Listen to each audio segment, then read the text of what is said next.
بسم الله الرحمن الرحيم، والصلاة والسلام على أشرف المرسلين سيدنا محمد النبي الأمي الكريم، وبعد. القصيدة الجاية دي قصيدة قصيرة، ولكن دي ردا على أخواتنا المسيحيات على وسائل التواصل الاجتماعي. مش عارف يعني كل ما واحدة تطلع مسيحية بتقول لك تقبلني صديقة، أو تقبلني أخت، أو تقبلني يا ستي. وأنا هرد عليهم بقول لهم يا ستي إحنا نقبلك إذا كان المسلم بيقبلك زوجة شريكة حياة. يا جماعة افهموا لله للنبي، افهموا الدين كويس. انت المسلم بيقبلك زوجة شريكة حياة، بيخلف منك اولاد وبنات وبيعيش معاكي، وبيرضى ليك انك تكوني على دينك مدى الحياة، مفيش مشاكل. فمش هيقبلك ازاي صديقة؟ يعني بسؤال غريب جدا سألوه لاخوات المسيحيات.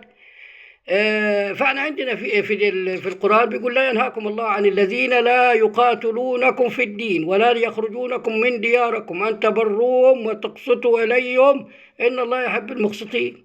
بس طالما فيش منك مشكلة، ليه ما قبلكيش يا أخت وصديقة وحبيبة وزوجة؟ أنا بقبلك زوجة يا شريكة حياة. فأنا هرد على إخواتنا وحبايبنا الإخوة المسيحيين، ودول ده انتوا شركاء في الوطن، شركاء لينا في الوطن.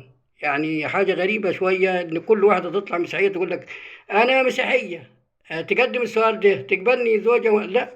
نقبلك في كل شيء، نقبلك زوجة تقبلني صديقة. لا، احنا لما انا بقبلك زوجة لي، زوجة لي، فازاي ما اقبلكيش صديقة؟ ده حاجة غريبة يعني.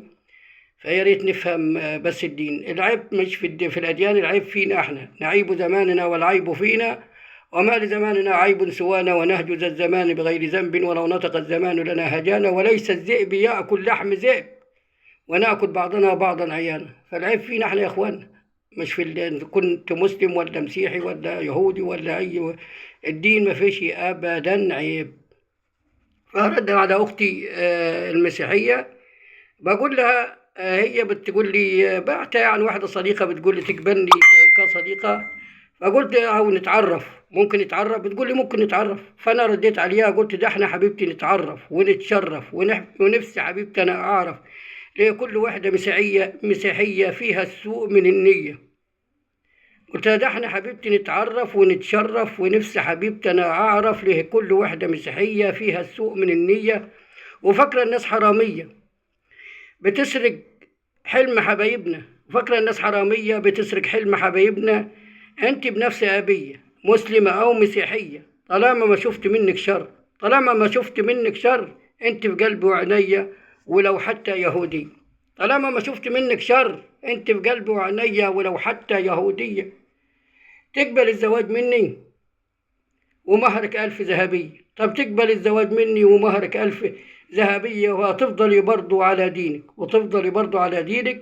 أنا ديني كله حرية، وديني يقبل أي دين، مسيحية يهودية من المدن أو بدوية، من المدن أو بدوية. الدين لربنا واحد وكل الخلق في عينيه.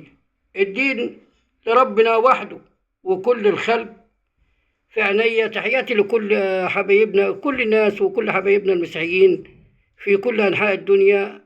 فيا ريت ما المسيحية تقول تقبلني صديق فقط، ما تقولش أنا مسيحية. تقبلني صديقة؟ لا، نقبلك صديقة ونقبلك أخت، كلنا شركاء في الوطن.